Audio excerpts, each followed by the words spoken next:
All right, my dear Americans, this video is for you because the Islamists, they're coming and they're not even hiding their intentions. Have a look at this viral clip, okay? And when you think that, and if you think that an Islamist looks a certain way, like a Taliban fighter, the stereotypical image of a Muslim with a beard and probably a turban and very aggressive. No, they come in all shapes and sizes and appearances. And they're hiding amongst us. Actually, they're not even hiding. They're actually announcing their position. Have a look at this guy. So this guy, this Muslim, probably an Islamist, borderline jihadi, but I wouldn't call him jihadi because he tried to run for political office. Look at this guy. Look at this guy. Zul Muhammad is his name. He just ran for mayor of Carrollton in Texas. He's from Pakistan, my country of birth. And I'm telling you, these people hate America. They hate the West. And they would see nothing more than the total dismantling and annihilation of Western civilization, especially the United States. Every fiber in their body hates America. And look at this. Look at this brazenness. They're using Western values like free speech against the West in broad daylight. I have said this many times before, guys. The purpose of free speech was not to let foreigners come in who hate America and to try to and use free speech to dismantle free speech or overthrow the US government. Just imagine, we've had free speech in America for what? Ever since America came into existence, for nearly 250 years. Not nearly, I think this year was the 250th year of American independence. So we've had free speech since then. But do you think in the 1930s, we would have allowed Nazis to come to New York and hold a megaphone and spew venom against America? We still had free speech back then. And principally, a Nazi should have been allowed to say that. But what's changed? Back then, no American, left or right, would have allowed that. Why? Because as we go further back in our societal timeline, we see people were more and more patriotic, nationalistic, even tribal, if you want to say. But these days, we're no longer tribal. We're no longer nationalist. We're no longer patriotic. Even being a patriot is considered as far right, as racist, as xenophobic, when that is exactly the need of the hour. Right now, there's no other time. There's never been a time in history when you should stand up for your tribe. And by your tribe, I mean, we live in nation states. Unless you come up with a new social order where nation states don't exist, then I'll listen to you. But right now, we exist in the era of nation states, okay? We've been in this era for 250 years in the case of the US, and probably 150 years or 100 years at least for most of the world. So we have to be nationalists, we have to be patriotic, and we have to be tribal. By tribe, I mean our country, our constitutions, our way of life. Because these people are knocking on the door. These people are here. And they're announcing their presence. And listen to this guy. Just listen to him. This guy speaks with an accent, okay? So he's not even born in America. I guarantee you, he begged. There was nothing in his life more important than moving to America. So he moved to America. America was so kind to him that he even thought that he had a chance by running for office. And he did. And a lot of other people have run for office. Look at Ilhan Omar, the most ungrateful American I know. And look at him. Just look at him. That should make you angry. Believe a guy who hates American veterans, who gave him the freedom to say what you're saying. No one gave me freedom. My parents are the only people that made sacrifice. No vet has made any sacrifice. I want to make that clear. I do not support the U.S. military. No, I do not support the United States. He does not support the U.S. military. He does not support the U.S. Veterans and the U.S. itself. And he says, sorry, I think he has an American accent. So I think he's probably first generation American. And he's saying, my parents made sacrifices. His parents moved to America as economic migrants. And they raised an ungrateful son of a bee. I'm sorry. I cannot imagine. I can't wrap my head around this mindset. You were let in. You were given so much that you can even run for political office, and you still hate this country and whatever it stands for. This is why I'm saying, guys, if there ever was a time to stand up for your country, for your identity, for your values, for your constitution, for your founding fathers, whatever you have ever held dear to your heart, it is now. Stand up for that and boot out these people. These people fit in or boot out. American passport is not some magic pill that once you have it, then you can't be kicked out. Oh, look at this. Hear him one more time. I believe a guy who hates American veterans, who gave him the freedom to say what you're saying. No one gave right me freedom. now. My parents are the only people. You son of an... It's America that gave you that freedom, you dumbass. Go back to Pakistan and try speaking up against the Pakistani military. Else, you'll quickly find out who gave you the freedom to talk. It's the First Amendment that gave you the right to speak, to say whatever you're saying. You pathetic creature. Should be kicked out. Sorry, cancel his citizenship. No vet has made any sacrifice. I want to make that clear. I do not support the U.S. military. No, I do not support the United States. I look down on both entities. He looks down on the U.S.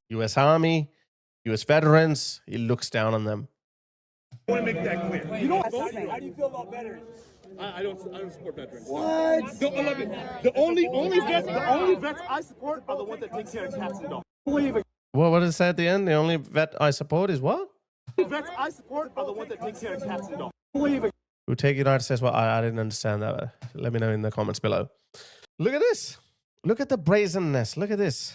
Look at this Somali immigrant, Ilhan Omar's compatriot. Just look at them. Where are they getting this courage from? You know where they're getting this courage from? From your softness. From your softness. America of the 50s. I dare you say that in the Bible Belt. I even say that in New York to an American in the 50s or the 60s or the 70s. You'll end up, actually, I'm not encouraging that, you know, but you'll end up hurt. Assad's coming to America. Islam's coming to America? Yes, it's coming. Wait, is this going to be One day, America will become a Muslim state, a Muslim country. Tell Trump. That's never going to happen. Yes, Tell it to Trump. it will happen. never going to happen. God is powerful. Never going to God is powerful. Is that what everybody here wants? You want to see a That's Muslim one country? thing. Our goal is to make America Islam. Really? Islamic state. Never going to happen. Yes. Send these people back to Somalia, back to Africa. You know why he's thinking like that? He's thinking like that because he's not being chased by a lion. God is powerful. It's never going to happen. You control the heart of Americans. God guides whom He wills. Over my dead body will this become an Islamic يريدون ليطفئوا نور الله بأفواههم like this. والله متم نوره ولو كره الكافرون. Kafirun, meaning you, the infidels. Listen to this guy. You can't stop Islam in America. Look at them. They're provoking you. They're provoking you. I'm waiting for the day when you actually get provoked. It's going to happen. It's going to happen. No civilization as great as Western civilization that pretty much gave everything modern. You look around you, everything modern that's been given to us it's the result of Western innovation. It's the result of Western academic scientific brilliance. There's no shame in admitting that. And that's why they created the greatest civilization known to mankind. And you think that is going to be overtaken or overrun by these people? My heart doesn't believe that, but stranger things have happened in the past. Rome, ancient Rome, was the home of civilization. And then it was eventually, overtaken by barbarians. But, it's not as simple as that. Rome was declining for political reasons. And are we declining politically? Is the West declining politically? Maybe they can't defeat the West militarily. They know that militarily they can't do anything. But this is what they can do. Listen to him. Wants to put a Muslim ban. He wants to ban Muslims. We will tell him, this isn't your country to ban. Even America's not your country. Look at wherever they go, they say it's ours. Somebody just told me that in Japan, there's been a huge influx of Muslims in Japan for some reason. That Takaishi prime minister, whom I initially admired, she's flooding Japan with Muslim migrants. So now Muslim activists in Japan or on social media, they're saying that since Japan invaded Malaysia and it invaded Muslim lands, therefore we have a right to invade Japan. They have barely even established a foothold in Japan. You know why they say that? They say that because they're setting the record straight with their population. that, guys, this is Allah's land. This is exactly what Muhammad said. Muhammad said that you need to spread Islam far and wide all over the world. In Islamic eschatology, their prediction for end times is that the whole world will fall to Islam. The whole world. The judgment day will not come until the day, until the whole world has converted to Islam. This is why these people keep saying that Islam is coming. The whole world will become Muslim. That is central to their belief. As Mike Tyson said, everyone has a plan until they get punched in the mouth. I'm just waiting for that civilizational Mike Tyson to come and deliver that punch. This is the land of Allah. No, As every land is the land of Allah. And there are Muslims here that are going to be here. And if you don't like it, I would suggest he goes somewhere else. But I don't know where he's going to go. If he goes back to Europe, a lot of Muslims in Europe. I've been there recently. You go to Africa, you go to South America, you go to China, you go to Malaysia, you go to Japan, you go to the Antarctic. There's Muslims. Actually, no. There are Muslims in China.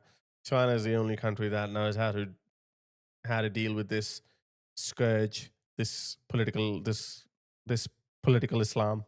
China knows. I've actually got to make a separate video on that. So I would make a suggestion. If he wants to go somewhere where there is no Muslims, I suggest he goes to hell. Ooh. And know that our Prophet sallallahu alaihi wasallam has given us the glad tidings that this religion of Islam will enter every household. Yeah. Every household. That's what they believe, guys. The Prophet sallallahu alaihi wasallam in the Sahih Hadith, he told us, this ummah, the guarantee, this ummah who will be victorious, and those that try to overcome them will not be able to. I think we need to make a meme out of this. Prophet Muhammad, Islam will conquer the world. That's my plan. Mike Tyson. Everyone has a plan until they get punched in the face or in the mouth. Look at this. Amy Mack has something to say. Let's have a quick listen. The Muslim voting machine, America's pathetic low turnout, is surrendering the country to Islam. We have observed the same phenomenon in the UK as well. While most centrist Westerners don't care about democracy because they take it for granted, you have no idea what you're doing. And because they're not politicized, the Muslims, they're highly politicized. Their voter turnout is through the roof. Look at this. Have a listen to this Muslim. Elections where only 16% of registered voters will vote in them. Anytime voter turnout is low and the margins are slim, we have the ability to call the shots. Tonight. Do you hear that, guys? And that's true. If the voter turnout is low and the margin is thin, then they can make a difference. And how would they make a difference? Kind of like the first guy that I showed you, this guy. This guy was hoping for that. This clown, this Islamist, the son of a migrant, Muslim Pakistani migrants. He was hoping that he will win. He was running for mayor of Carrollton, in Texas. And he was hoping that he will get the Muslim vote just enough that he will be successful. He wasn't, but he will be because you guys don't take it seriously. Sorry. On Rare TV, while Americans continuously stay home on Election Day, a highly organized Muslim voting machine is treating our elections like an open-door invasion. They've figured it out. Low turnout plus their block voting equals total control.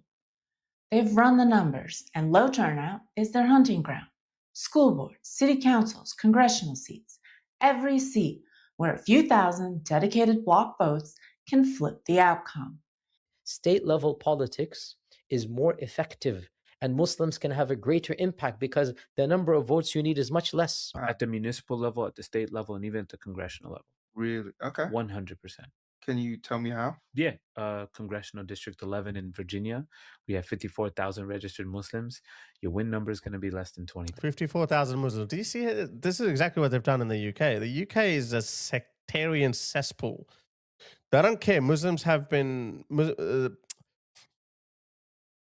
there was a poll conducted in the UK, and Muslims said they don't care about, even in the local body elections, local elections where you have no... foreign policy means nothing.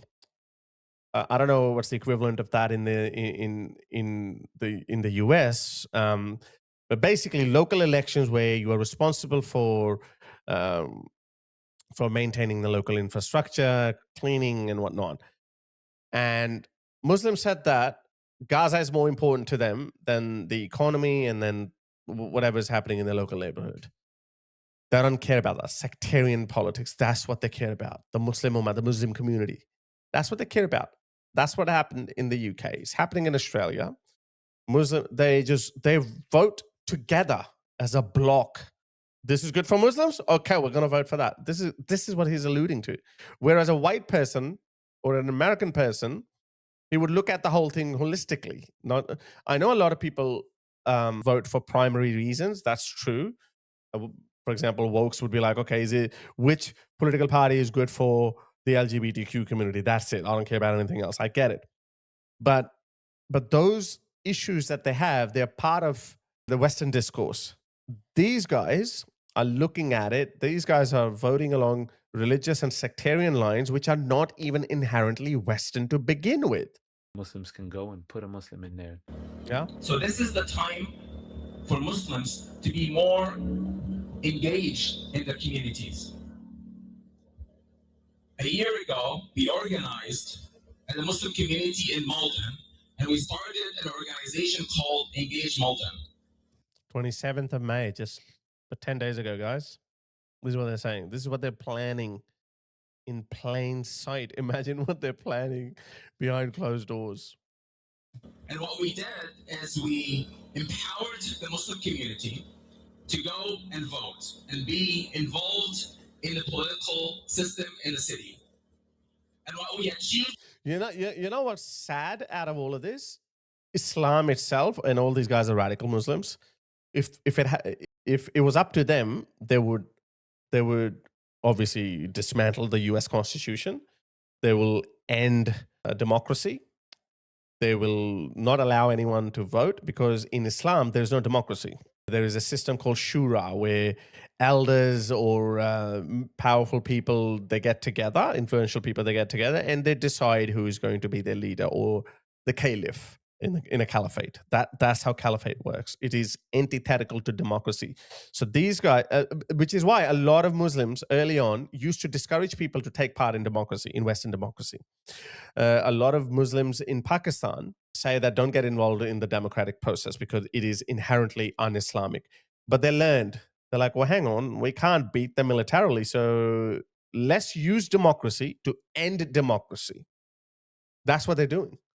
And we're letting them. We are letting them because we are testing, we are being dogmatic about the strength of our own Western traditions and our own Western democracy, which is why I often say that this is a stress test of our democracies. They're going to keep testing it. They're going to keep abusing it. They're going to keep exploiting the loophole, i.e. use free speech to dismantle free speech. When the original idea of free speech was never this. I mean, the founding fathers never imagined that people from Ireland will come to America and they will push the Irish agenda forward using free speech. That's not what they had imagined. If there were intercommunal conflicts early on in early America, for example, the Irish taking out on some Brits, whatnot, that's possible. But they didn't play a meaningful role in politically. They didn't play any meaningful role politically. There was no massive divide between the Irish and the Brits and the French and the German in early America, at least not politically. Obviously, you'll have individuals preferring the Irish businesses, preferring Irish people, but it wasn't political. But this is political, guys. They are using free speech to dismantle American free speech or undermine the American political system. And we're allowing that. Last year is that we were able to activate more than 1 Muslims who went and voted in the municipal election last year. That's 1,000 Muslims who voted out of 5,000 who voted in the entire city. 1/5 of the city that voted were Muslims last year. And they're coordinating like a military operation. Yeah. Just look at New York City and Zohran Mamdani. This local mayoral race had non-stop nationwide coverage. And still, only 42% of the vote showed up. New York City is home to nearly 1 million Muslims. In the mayoral election, Terra-Tide Care's own polls of Muslim voters showed a huge 93% turnout in New York, over double the citywide average. Wow. 97% of them backed Zohran Mamdani, who became the city's first 97% of Muslims in New York. See that? 97%. They backed a guy who's pro-LGBTQ, who on paper is not even an Islamist. He's not even Islamic. But he's pro-Gaza because he knows how to play. He ate with his hands and clever, as any politician would be. But he's not even a hardcore. He didn't even present himself as a hardcore Muslim. He did go to mosques. He did go to the hardcore mosques in New York.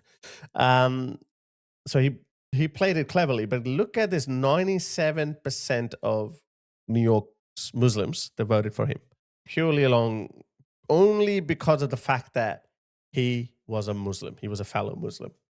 That's what you're dealing with, guys. Whereas an American would look into one's policies, as you should. Even Jews. A lot of Jews stayed home during Mamdani's election.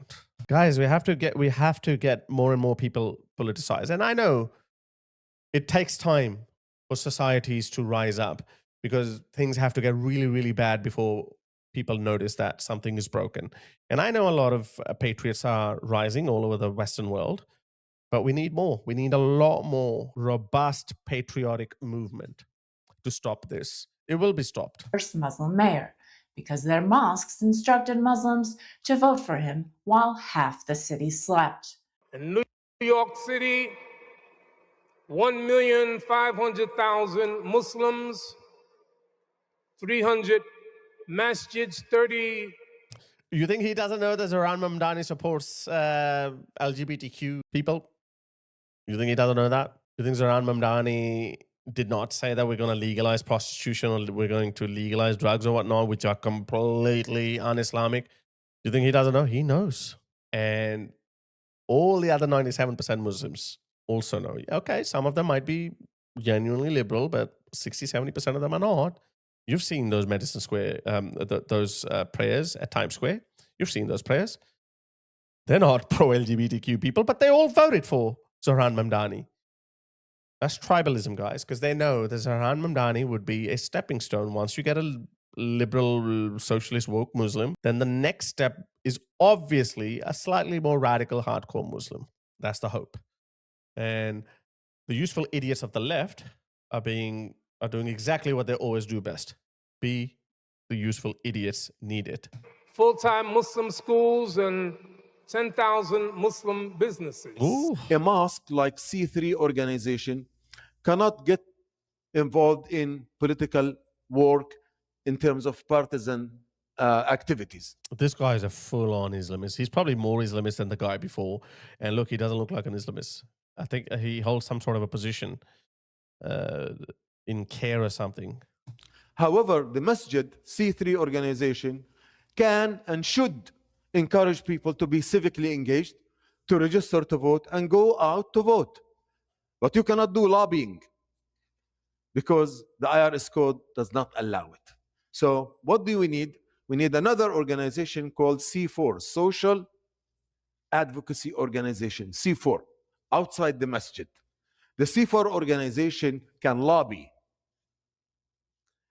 can fight legislation, can propose legislation, can mobilize people to get legislation at any level in our life, at the school board, at the city council, at the state house, all the way to the federal government. In New Jersey's 12th congressional district, CARE Action and Engage are now holding candidate forums, vetting politicians, and delivering an entire prepackaged Muslim voting block to whoever bows the lowest. Yeah. Get the endorsement, get the votes. It's that simple. My name is Ali. I am the New Jersey organizing manager for Engage. We're a Muslim political advocacy organization. I just want to recognize a few people. Sister Omaima Mansour in the back, if you can raise your hand, who's the New Jersey state lead for CARE Action. We also have Brother Dia in the back, who's the operations manager for CARE, which is the Council of American Islamic Relations. They have some voter education, voter registration information back there. This is the same exact congressional district where Dr. Adam Hamawi now has an 8-point lead. Hamawi was a defense witness for the Blind Sheikh, the terrorist mastermind of the 1993 World Trade Center bombing. He traveled with him and even translated documents for him right after the bombing. Hamawi Bring back George W. Bush. I don't know, some people might say he's the one responsible for this. Because he's the one who coined the term Islam is a religion of peace. He also volunteered in Bosnia with the Benevolence International Foundation, a so-called charity later shut down in a raid for being an al-Qaeda front. This is who will most likely become the next congressman out of New Jersey. Wow. That's the power of Muslim voting blocs. And Muslims know that. There is, you can go into it, the muslimvote.co.uk and the muslimvote.com.au. And apparently they're not related to each other. But when you go to their website, I don't know if that website is still there. So have a look at this. Apparently, these people are independent of each other. There is no organized conspiracy or whatnot. Have a look at this. This is the Muslim Vote UK. Yeah, look at this. Look at the font. Look at the style. This is the Muslim Vote. Our goal is simple. Blah, blah, blah. Now, do you want to see the Muslim Vote Australia? Look at this. Almost identical. And they're not related to each other. I tell you, let me make this claim. Not only they are related to each other organizationally, they have the same financiers, they have the same sponsors, they also have the same web designers. That's how they're fooling us in plain sight. I wonder where are our watchdogs? Where are they? Why are they not watching them? And it seems like all over the West, it's the same story everywhere you look at. These people are exploiting, benefiting from the loopholes that we have in our systems, and they're just running with it, and no one is willing to do anything about it. It should be infuriating. As a member of Congress, what steps would you take to ensure that all communities, especially those that are most vulnerable, feel safe and supported amidst escalating aggression from ICE? The first answer we'll take from Dr. Adam Hamawi. It's real simple from the start. We just have to abolish ICE. And right now, what? Did he say we have to bomb the sites? Escalating aggression from ICE. The first answer we'll take from Dr. Adam Hamawi. It's real simple from the start. We just have to abolish ICE. And right now, it's irredeemable. We have mass stormtroopers going through the streets and terrorizing everybody. So it has to be removed. We have to bomb the sites, and then he called ICE agents, and he compared ICE agents to stormtroopers because they know the buzzwords. Why hasn't he been arrested? Like, I mean, I thought the FBI was ruthless. I thought the CIA was ruthless, or what was the organization that Edward Snowden worked for, and something national security or something, Homeland Security, or no, there was another one. Yeah, where they're supposedly they're listening to our phone calls and whatnot. Who needs to listen to their phone calls when they say this openly on camera? He just said that they need to bomb ICE detention centers and kill people. Am I missing something? America, wake up. Wake up. Local elections decide your kids' curriculum, your property taxes, your police protection, and your community's future. The Muslim Brotherhood Network understands this. Yes. They're organized, they're motivated, and they vote as a bloc. And they're ideologically dogmatic. You think you love your country? You think you're nationalist? You're a nationalist? Ooh, these guys, whatever you are, these guys are more of that. We don't. While we nap, they're calling the shots. Get out and vote, no matter how big or small the election is, because the future of this country depends on it. Absolutely depends on it. And if that wasn't a wake-up call for you, let me end this video with this video. Islam will rule the world again. No other faith has its morality. When we say America will be a Muslim country someday, inshallah, people look at us with skepticism.